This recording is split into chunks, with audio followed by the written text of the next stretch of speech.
Hey everyone, we had a quick request for a follow up. Some of the aspects of this conversation that you'd like to expand upon a little bit. And before you get started, I just wanted to touch base on a couple things. You mentioned, well, you didn't mention your first experience with this organization, or did you?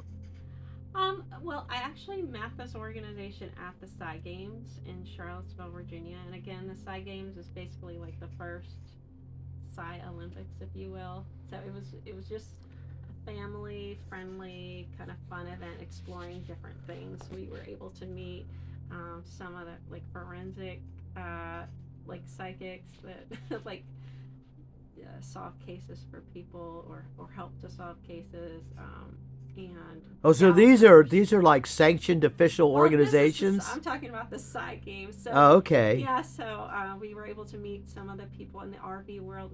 We got to meet Paul Smith, who is he's one of the original remote viewers for the Army, Oh, and wow. yeah, um, Now that's the real army, the ones that the Department of Defense Army. yes, the Oh my government, gosh. the government. Government. Yeah, Okay, government army. Yeah, that's good.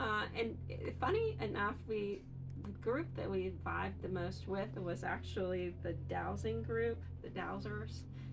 And so shout out to the dowsers in Massachusetts and Are they like a Arizona. bunch of swashbuckling pirates with their dowsing rods? They are getting it done with their dowsing rods. Oh, that's It's really nice. fun, and that's another thing that's very interesting. But anyway, so that's the kind of the background of how I met this the group that I'm going with, which is the Vision Without Eyes group. So Good. And is there yeah. anything else that you wanted to shout out to your viewers on, or that sums it up? I guess the next video will be No, while you're no, there. actually, I wanted to just shout out about an experience that I had when I was training for my orientation and mobility training with with Kurt. Shout out to Kurt if he ever watches this video. He was my And teacher. orientation and mobility for those that don't know.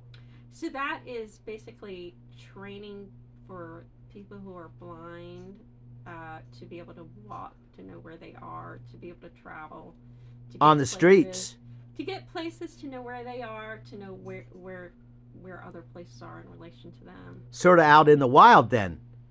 Just out in the world, living their best life, Wow. hopefully. Wow.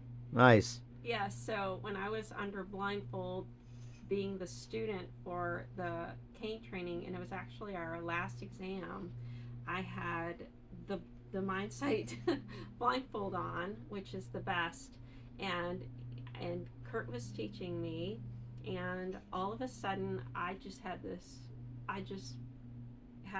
image of the world around me, but in a, like black, but with a white pencil drawing, like it was a sketch. And I was like, wait a second.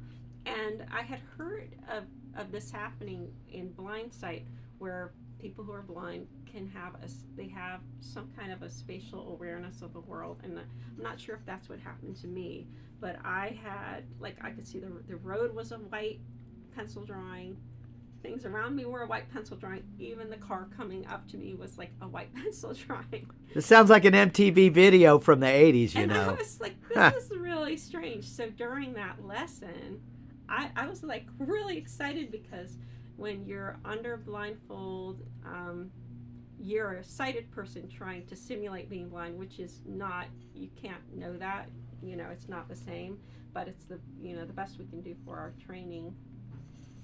And I, yeah, I had that kind of this white pencil drawing around me, and because of that I got excited, and I actually walked very fast, and Kurt actually had to keep up with me. He was very Wow. surprised, and it surprised everybody, and it surprised me. So I don't know, that was just an interesting experience, and I don't know if it has to do with the mindset that I'm going to study coming up, but it was just another little piece of information that I thought was curious. So I wanted to touch on that, and I also wanted to touch on, blind people use their whole body. They use echolocation. There's there's people who are famous for using echolocation to ride bicycles and stuff like that. So there are lots of different ways that people can, live their best life and get around in the world who are blind. But this one is a little bit different because these people are under blindfold actually reading books, like reading text. So that's a bit curious. So just want to make that distinction. Well, good. Then I look forward to your reports from the convention. It's kind of sounding like you're a little competitive. Are you going to be competing with others to see who wins, kind of like the Psy Games? Well, I don't know. Maybe if it's all in fun, it has to be in fun. Okay, well, good. Well, we're looking forward to your next video. Thanks, Jody Nicholson, and thanks for all you do for the blind community. Didn't you just do some volunteer work just a couple weekends ago for the National Federation of the Blind over in Virginia Beach? Yes. And who'd you work with on that one?